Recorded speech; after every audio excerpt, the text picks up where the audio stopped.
Questões de Família, com José Eduardo Coelho Dias.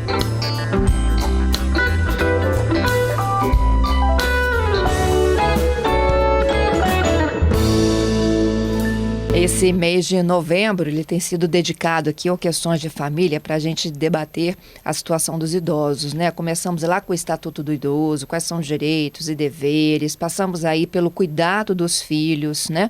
Dos parentes, atenção aos idosos. E hoje a gente fala do amor na terceira idade. Zedu, bom dia! Bom dia, Fernanda. Bom dia aos nossos queridos ouvintes da Rádio CBN.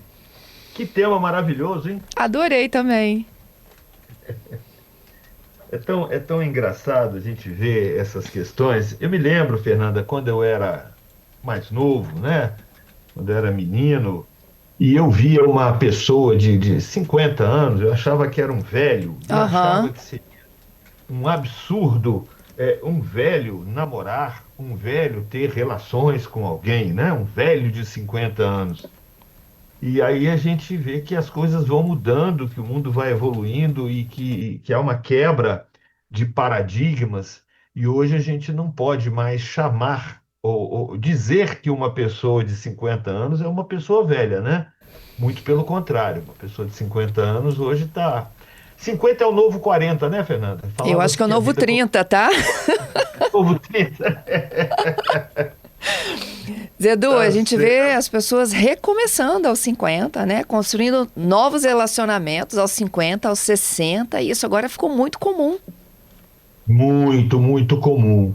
Você tem uma série de situações, inclusive uma coisa que não acontecia antigamente, e aliás nem fazem mais antigamente como antigamente, né? Ah, Então, uma coisa que não acontecia era o divórcio. O divórcio era um assunto até proibido. Até porque, Fernanda, o divórcio só vem para o nosso ordenamento jurídico em 1977, por meio de uma emenda constitucional proposta pelo senador Nelson Carneiro, e assim mesmo entrou no nosso ordenamento jurídico de forma muito atravessada, precisou de se fazer muita negociação, então veio o divórcio para o nosso ordenamento com a tal da separação judicial. Perdão, veio primeiro com. Primeiro nós tínhamos o desquite, né? Depois isso. aí veio a separação judicial, que você precisava demonstrar que o outro era o culpado, e ninguém queria levar a culpa por desfazer uma família, tá? Essa situação só mudou agora em 2010, quando veio a emenda constitucional número 66 de 2010, e que tornou o divórcio um direito potestativo e incondicionado. O que quer dizer isso?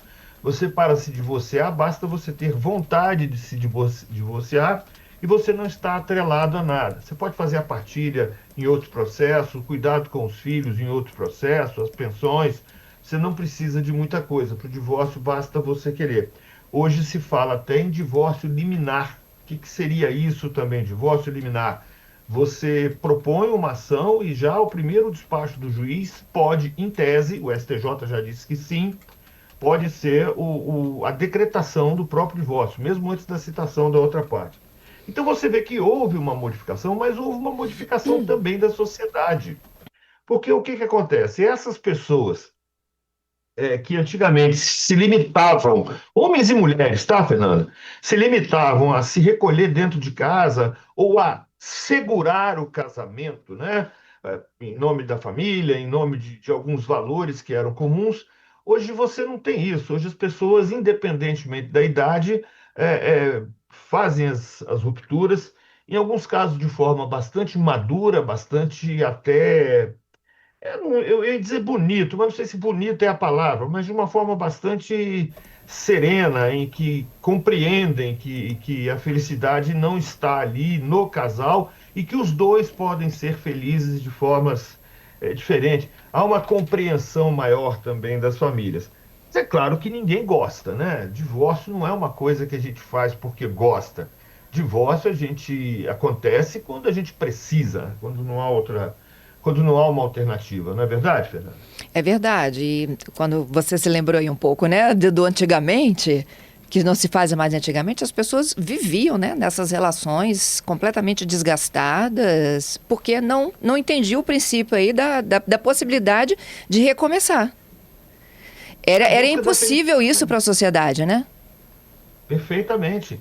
Aliás, uma pessoa divorciada era vista como uma pessoa fracassada. Uhum. E entra um problema um pouco maior, né? Que a gente sempre fala aqui. Sempre recaía nas costas da mulher. Por quê? Porque era a mulher que tinha que segurar o casamento. Aí você tinha aquelas coisas, a mulher tem que. Como é que é? Tinha até um ditado, né? A mulher segura o marido pela boca, né? Pela barriga. Então, quer dizer, a mulher tinha que cozinhar bem para poder manter um casamento. A gente falando isso agora, hoje, em 2025, soa até um pouco ridículo, né, Fernanda? Sim. Mas era um pensamento comum e ridículo. Peço até desculpas até por empregar essa expressão, porque ainda há muitas pessoas que ainda têm esses valores e que está tudo bem. Ninguém é obrigado a querer divorciar, não, gente. Pelo amor de Deus, as pessoas têm que ter essa liberdade, inclusive para permanecerem casadas, tá?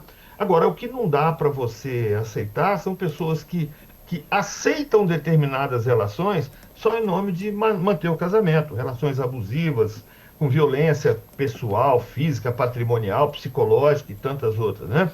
E aí, as que na minha época eram as senhorinhas e os tiozinhos, eles hoje estão com a cabeça muito mais aberta a essas questões e se sentem muito mais capazes de reingressar no mercado afetivo, né? E buscar novos companheiros, novas companheiras, e tá tudo bem, Fernando. Agora, assim, há uma preocupação, né, muito grande, principalmente, a gente já tratou desse assunto numa outra oportunidade, Edu, é quando essa idade aí avança dos 70. Qual seria a proteção, né, das leis para casamentos de pessoas depois de 70 anos? O Código Civil, quando entrou em vigor, fazia uma restrição até os 60 anos. Mas até por conta dessa evolução, mudou, passou para 70 anos. A pessoa que tem mais de 70 anos, como regra, ela vai se casar no regime da separação obrigatória de bens. Não se comunicam os bens e um não é herdeiro do outro. Isso, essa norma foi construída no momento em que se acreditava que essas pessoas não tinham capacidade de fazer boas escolhas. Mas hoje eu fico pensando, vamos lá, vamos tomar um exemplo aqui que todos nós conhecemos, que é o do nosso presidente da República. Ele tem 80 anos, mais, não é isso, Fernanda? Acho que o Lula já tem mais de 80. É mais de 80. E olha só que coisa interessante. Vigorando essa 80. norma, vigorando essa norma jurídica, o Lula, 80 anos, ele teria o direito de escolher o ministro do Supremo Tribunal Federal, mas ele não teria o direito de escolher o regime de bens do casamento dele. Há uma certa incoerência, concorda comigo? Concordo. Então, assim, a gente não pode presumir que as pessoas, pelo fato de terem alcançado a idade de 70 anos, são incapazes de tomar boas decisões. Agora, o Supremo Tribunal Federal recentemente julgou a constitucionalidade desse dispositivo e eu achei até engraçado o julgamento, porque não foi nem sim nem não. Disse o seguinte, em outras palavras: o dispositivo vale, mas as pessoas que quiserem podem usar outro regime. Então, como regra, se você não disse nada, vai prevalecer o regime da separação obrigatória. Mas você pode, por meio de uma escritura pública, declarar: olha, esse regime eu tenho mais de 70 anos, mas não serve para mim. Por quê? Porque mudou também no Brasil a teoria das incapacidades. Hoje as pessoas, antigamente, se uma pessoa era considerada incapaz, ela era incapaz para qualquer ato da vida civil. Hoje as incapacidades são pontuais. Você tem que definir incapaz para quê? É incapaz para negócio, é incapaz para relação afetiva, é incapaz para trabalho. Então, enfim, então, a reboque dessa reestruturação na teoria das incapacidades, nós temos que considerar também que o fator idade não pode ser necessariamente um guia para dizer que uma pessoa não tenha capacidade de fazer a escolha do regime patrimonial do seu próprio casamento. Porém, a gente sabe também que existem golpistas de todas as formas. Existem pessoas que muitas vezes se aproveitam da idade, né, da pessoa, e às vezes, vamos dar um exemplo aqui, homens mais novos que se dizem apaixonados por senhoras com mais de 70 anos e mulheres mais novas que se dizem apaixonadas por homens com mais de 70 anos e podem, nessa história, induzir, empolgar demais o outro lado, né? E acabar resultando numa fraude. Mas sinceramente, eu acho que sim, isso acontece, isso é verdade, mas a gente não pode achar que todo caso é assim, né? Isso aí. A gente não pode presumir que toda pessoa seja assim. Muito pelo contrário. Nós estamos vendo aí as pessoas idosas, porque são idosas a partir dos 60 anos, tecnicamente chamadas idosas, mas não quer dizer que não sejam capazes de tomar decisões. E fica muito naquela coisa, né? Preocupação dos filhos, que é uma preocupação legítima, para que o pai não seja reduzido, a mãe ou o pai não sejam reduzidos à insolvência, para que tenham condições de prover o seu próprio sustento, mas vamos delimitar as coisas, né? Não quer dizer que a gente tenha que achar que todo mundo, pelo fato de ter completado 70 anos, é uma pessoa que vai necessariamente cair num golpe. Até porque, Fernando, a gente tem que falar disso. Hoje a gente está vendo aí o golpe do falso advogado que está deixando todo mundo em pânico. E não são pessoas idosas que caem no golpe do falso advogado. Na pandemia, por conta da história do online, quantas contas de WhatsApp não foram clonadas pedindo PIX e tal? Então, assim, cair num golpe, você não precisa ser velho, você não precisa ser novo, você não precisa ser azul ou amarelo. É só você estar desatento. Ah, mas a idade induz a uma certa desatenção. Não é verdade. Isso não há uma comprovação. É claro que você, com o passar do tempo, algumas funções vitais não são idênticas àquelas, né, quando você está na adolescência, mas hoje a gente tem as pessoas de idade muito mais ativas intelectualmente, afetivamente, e é por aí, sabe, Fernanda? Pois é, ó, eu tenho dados aqui sobre casamentos, né? Segundo o IBGE, depois de 60. Foram mais de 74 mil uniões registradas oficialmente no Brasil nessa faixa etária em 2022. Olha só, hein? Que maravilha, que maravilha. Isso tem muito Agora, a ver, tem olha, um com aumento mudanças no número de culturais e divórcios aumento da expectativa também. de vida e de saúde das pessoas. Isso aí, isso aí.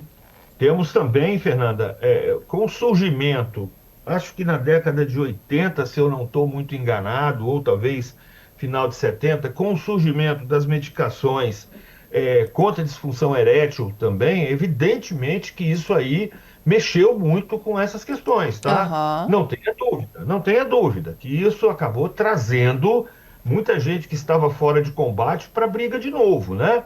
Enfim, então a gente precisa considerar isso aí. Agora, olha um outro dado aí, é que o número de divórcios também, o chamado Aumentou. Grey Divorce, o divórcio cinza, né? Aumentou. E talvez até por conta disso que a gente comentou agora há pouco. As pessoas estão se permitindo a buscar a própria felicidade, que nem sempre está do lado daquela pessoa com quem a gente se casou, né? Excelente, Zedu. É que Boa. o Vinícius de Moraes falava, né, que não seja infinito o posto que é chama, mas que seja eterno enquanto Enquanto dure. dure. É isso aí. E é por aí. Boa semana para você, excelente reflexão, viu? Para todos nós. Segunda-feira, se Deus quiser, estaremos aqui de volta. Até lá.